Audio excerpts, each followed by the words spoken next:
오늘 함께 볼 말씀은 갈라디아서 3장 19절에서 22절까지의 말씀입니다. 갈라디아서 3장 19절에서 22절까지의 말씀입니다.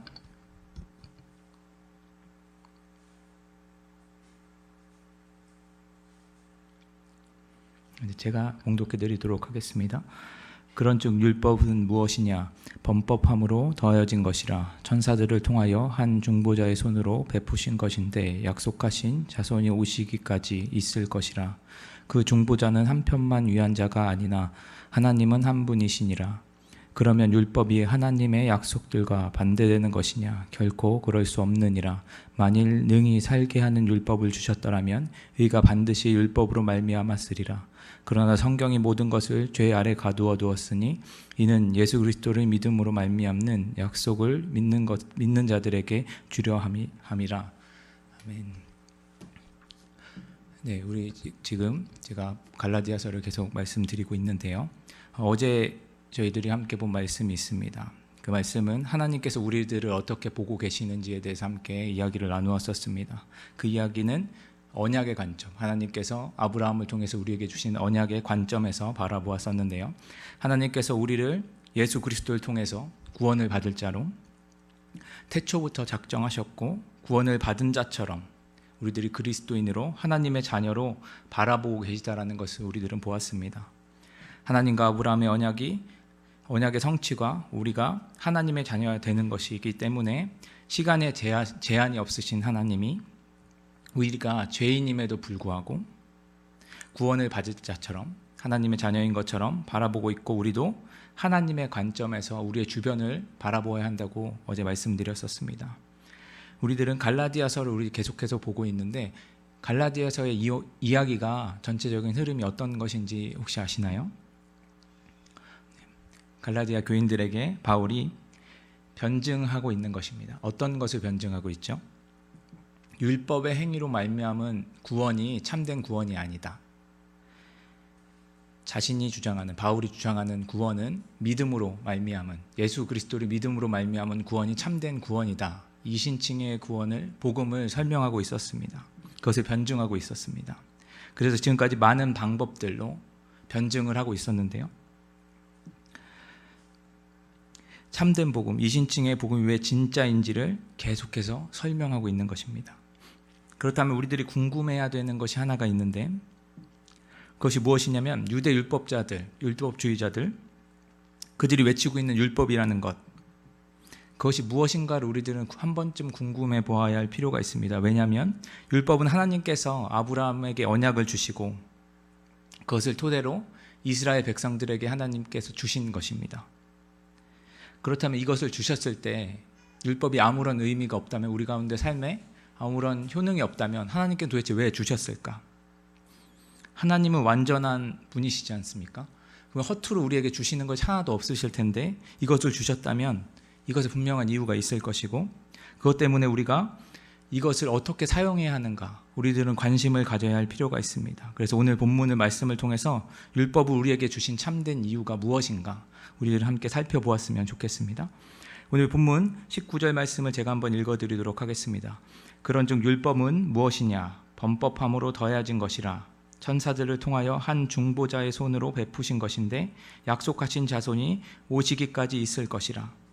바울은 여기에서 율법을 세 가지로 설명을 하고 있습니다. 첫 번째는 범법함으로 더하여진 것, 그것이 첫 번째고요. 두 번째로는 천사들을 통하여 한 중보자의 손으로 베풀어 주신 것, 두 번째입니다. 그리고 마지막으로는 약속하신 자손, 지금 예수 그리스도를 말씀하시고 있습니다. 예수 그리스도께서 오시기까지 있는 것이라고 이야기를 하고 있는 것입니다. 그럼 먼저 첫 번째 이야기를 우리들이 한번 먼저 살펴보겠습니다. 범법함으로 더하여진 것, 그것은 어떤 의미인지 우리들이 좀 살펴보았으면 좋겠습니다. 율법이 주어질 당시 우리들은 좀 한번 생각해 볼 필요가 있습니다. 율법이 언제 우리에게 주어졌죠? 네, 모세 때 우리에게 주어진, 이스라엘 백성에게 주어진 것입니다. 애굽에 종살이 하고 있는 이스라엘 백성들, 그들이 고통으로 신음하는 소리를 하나님께서 들으셔서 모세를 통해서 그들을 이끌어내셨던 것, 우리들은 기억할 것입니다. 그래서 애굽에서 종되었던 그들을 자유인으로 하나님께서 끌어내어 주셨습니다. 하나님께서 이 이스라엘 백성들을 애굽 땅에서 인도하신 이유가 무엇이었습니까? 네, 먼저는 이스라엘 백성들이 애굽 땅에서 신음하는 소리, 그것을 하나님께서 들으셨습니다.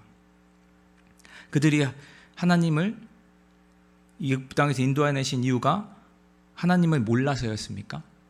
그건 아니죠. 하나님께 부르짖었다, 신음했다라는 이야기를 들은다면 그들은 하나님을 분명히 알고 있었을 것입니다.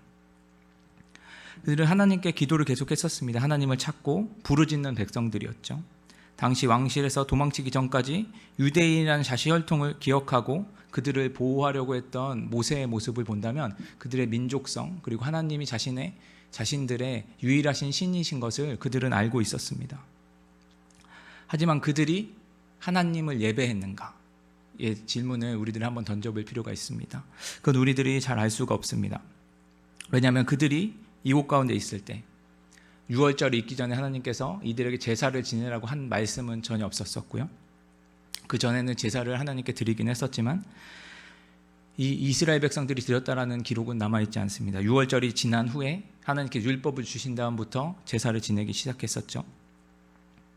그래서 하나님께서 이스라엘 백성들을 이끌어내신 이유를 출애굽기 7장 16절에 보면 그에게 이르기를 히브리 사람 하나님의 여호와께서 나를 왕으로 보내어 이르시되, 모세가 하는 말입니다. 내 백성을 보내라. 그러면 그들이 광야에서 나를 섬길 것이니라 하였으나 이제까지 내가 듣지도 아니하도다.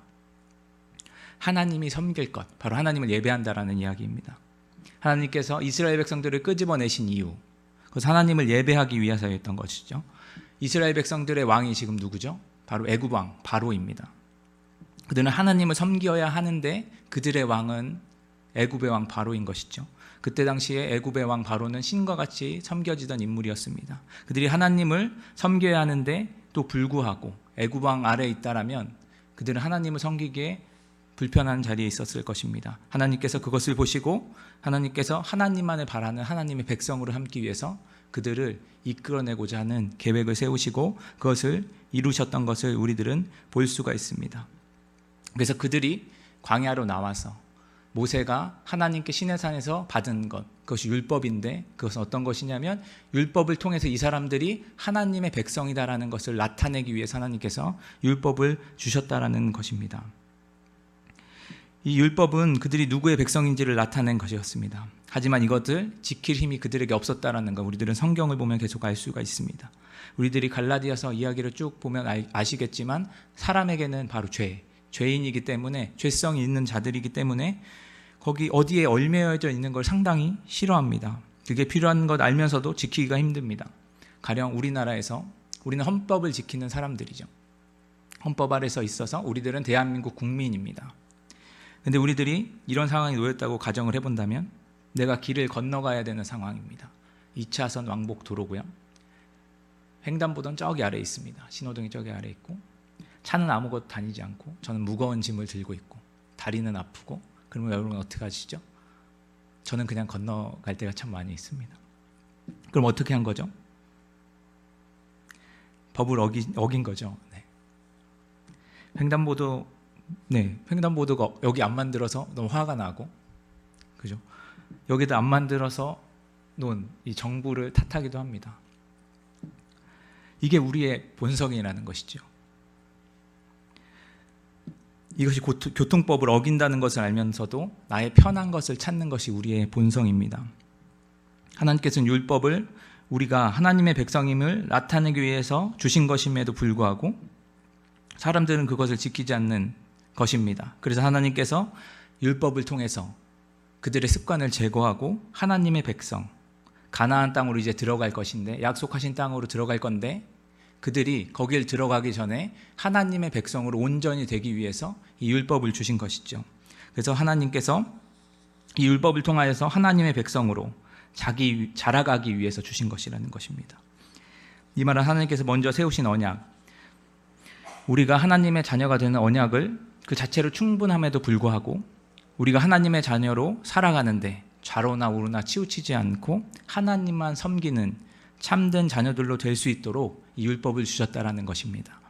그렇다면 두 번째를 우리들이 한번 살펴볼 건데요. 두 번째는 천사를 통해서 한 중보자의 손으로 베푸신 것이라는 것입니다. 이걸 보면 우리들은 좀 의아해할 수가 있습니다.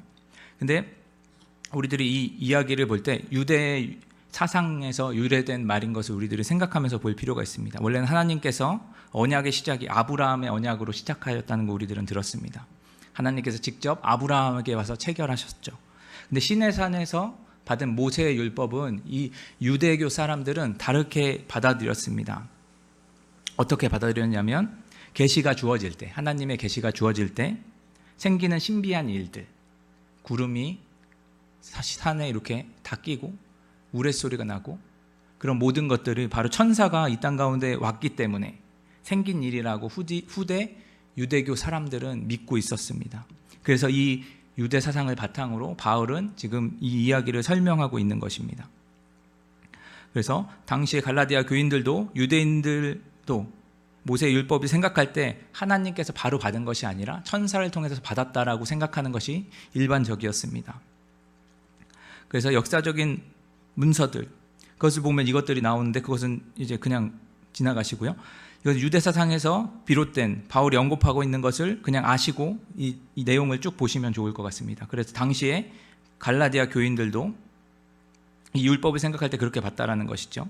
이 두 돌판을 주시고 율법을 알려주신 것, 그것이 바로 천사가 했다라고 바로 생각했다라는 것입니다. 그래서 바울은 당시 하나님과 이스라엘 백성들을 연결해주는 사람을 모세라고 일단 생각했었는데요. 이 모세가 예수님의 모형이라고 우리도 이야기를 하긴 하지 않습니까? 그래서 손으로, 여기서는 손으로라는 단어는 특별한 의미가 아니라 통해서라는 히브리어의 고정된 구문입니다. 정리를 하자면 천사가 모세를 통해서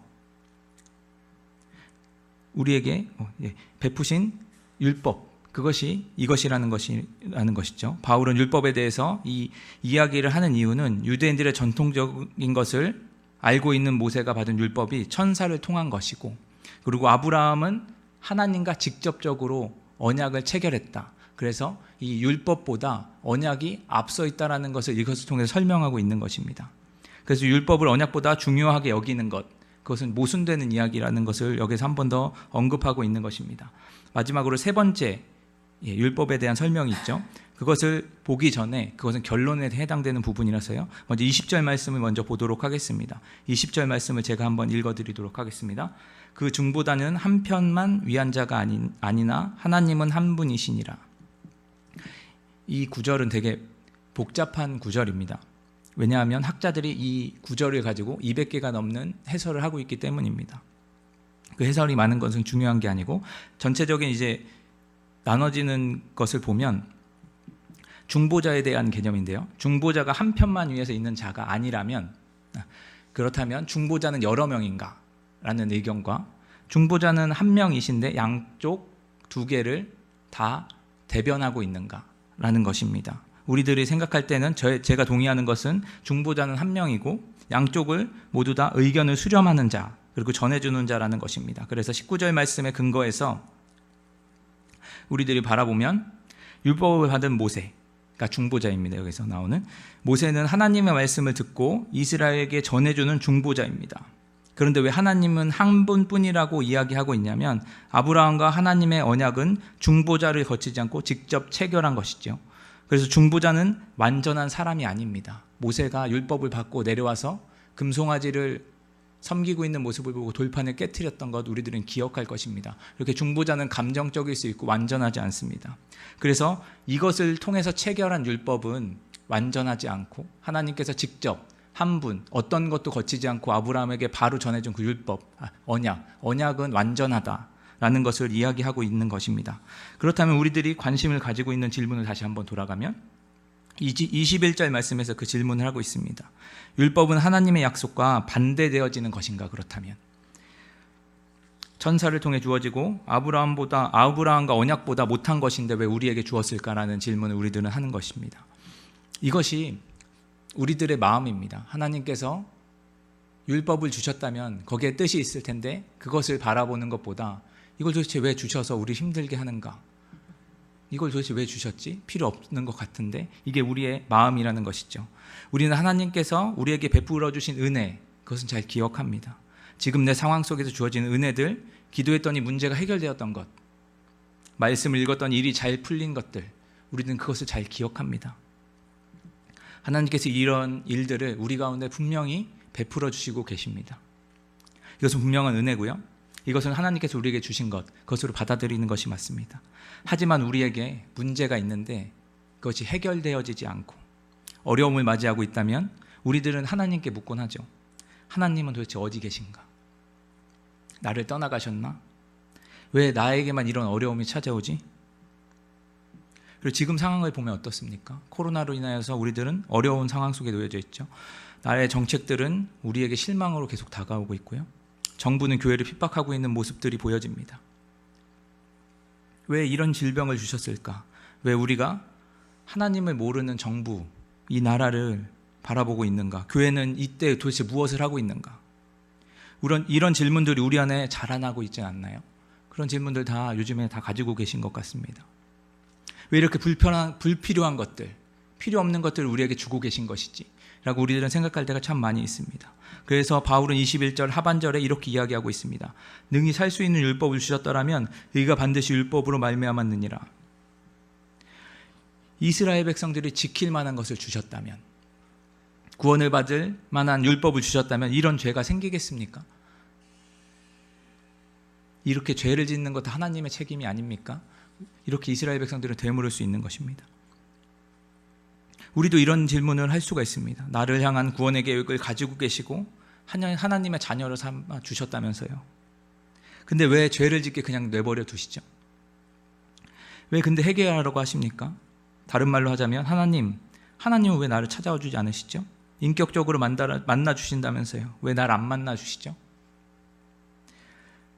내가 믿음이 없는 것, 은혜를 사랑하지 못하는 것, 이웃을 사랑하지 못하는 것, 다 하나님 때문 아닙니까? 라고 우리들은 생각할 수 있습니다. 그 답변을 이제 바울은 22절 말씀에서 그리고 19절 세 번째 율법의 이야기에서 이야기하고 있습니다. 여기서 어떻게 시작되냐면 그러나로 시작되어지고 있습니다. 지금까지 보면 율법은 아무 도움이 되지 않는 것 같고 우리에게 하나님께 쌓여있는 불만들, 하나님께 계시다면 우리가 이렇게 이해할 수 없는 일들을 받아들여야 되는가? 라는 것. 율법이 언약보다 못한 것이다. 그것을 19절에서 21절까지 계속 이야기하고 있었지 않습니까? 근데 그러나라는 단어로 이제 이야기를 하고 있는데요. 제가 한번 22절 말씀을 읽어드리겠습니다. 그러나 성경이 모든 것을 죄 아래 가두었으니 이는 예수 그리스도를 믿음으로 말미암는 약속을 믿는 자들에게 주려 함이라. 여기서 바울은 성경이라는 것, 율법에서 갑자기 성경이라는 것으로 확대를 하고 있는 것을 볼 수가 있습니다. 성경이 모든 것을 죄 아래 가둔다. 이 의미는 율법을 통해서 죄인으로 되는 것, 즉 율법을 통해서 모든 사람이 죄인인 것, 그것이 드러날 것입니다. 우리가 잘 알고 있는 율법의 기능입니다. 그 말씀이 성경 속에 있죠. 네, 성경 속에 있습니다. 당시에는 구약 성경이 있었으니까 그 성경 안에 모세의 율법이 다 들어가 있었습니다. 다시 말하자면 율법은 죄인이 드러나게 하는 역할을 합니다. 이건 제가 언급했었던 것이죠. 우리가 모두 죄인이라는 것. 그래서 모든 인류는 율법을 통해서 죄인인 것이 드러납니다.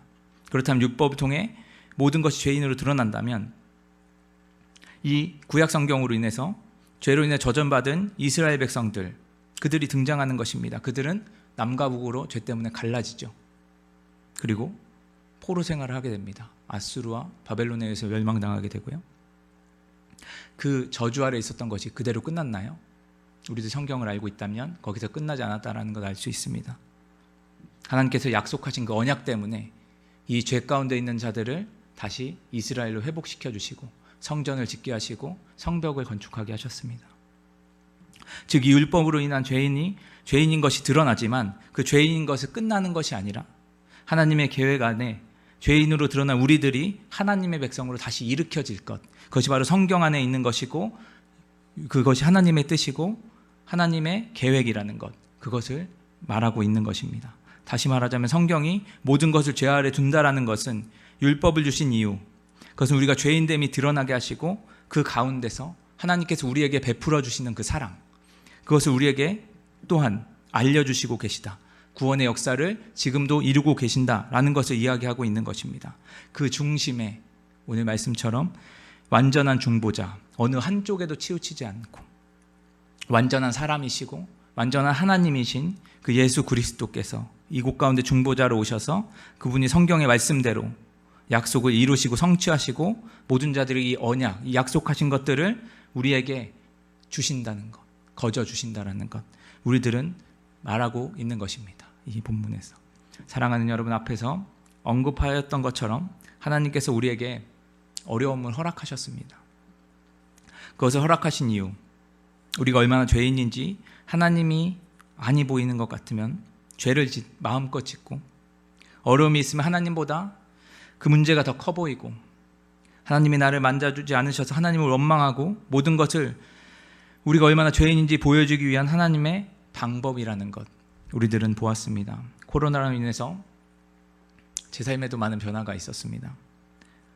학교를 가지 못하니까 교수님이 과제를 엄청 많이 내주셨습니다. 그리고 교회에서는 원래 하는 사역에서 온라인으로 하는 사역이 막 덧붙여졌습니다. 되게 힘들어졌습니다. 그리고 단체로 모이지 못하니까 한 사람 한 사람 찾아가서 개인적으로 연락하고 만나고 그들을 케어하는 게 시간이 정말 많이 들었습니다. 근데 많이 힘들었습니다. 그래서 어머님들은 또 어떻습니까? 아이들을 어린이집에, 유치원에, 학교에 보내지 못하지 않았습니까? 그래서 집안일 하느라도 바쁜데 얘네들을 보내고라도 집안일 해야 되는데 같이 함께하는 거 정말 힘드셨을 것입니다. 직장인들은 또 어떠시죠? 업무 처리는 더 늘어나고 언제 회사를 그만두게 될지 또 모르는 스트레스, 그것이 엄청 쌓여갔습니다. 그나마 요즘에는 생활방역으로 인해서, 그리고 많은 곳에서 위생을 철저히 해서, 방역을 철저히 해서 우리들이 유치원도 갈 수 있고 학교도 갈 수 있고 업무 환경도 조금 더 좋아진 것 같습니다. 이에도 너무 많은 어려움들 우리 가운데 있습니다. 사업과 인간과의 관계, 경제적이고 건강의 문제들, 우리 신앙의 문제들, 우리 가운데 너무 많이 산적해져 있습니다. 이럴 때 우리들은 하나님께 부르짖습니다. 그리고 하나님께 원망을 하기도 합니다. 내가 감당할 시험만 주기로 하신 분 아니십니까? 하나님께서. 제가 감당이 안 되는데요, 지금. 그렇게 하나님께 부르짖곤 합니다. 우리에게 이 어려움을 주신 이유, 우리가 미워서 그러신 겁니까? 너희는 구원을 받지 말아라, 이거 못 지키니까. 그래서 주셨습니까? 이스라엘 백성들에게 율법을 주신 이유, 그들이 죄악을 깨닫고 하나님께 돌아와 하나님의 백성이 되길 원하셨던 하나님의 그 은혜를 우리들은 기억해야 합니다. 문제가 왔을 때 하나님을 원망함으로 하나님의 이름을 망령되이 일컫는 것, 그것을 우리들은 깨달아야 합니다. 어려움이 왔을 때 내 이름을 해결하려고 하는, 하나님이 나의 주인이신 것을 잊고 살아가는 우리, 그 죄를 우리들은 깨달아야 합니다. 우리에게 어려움이 없다면 우리는 우리 상태가 어떤지 전혀 알 수가 없습니다.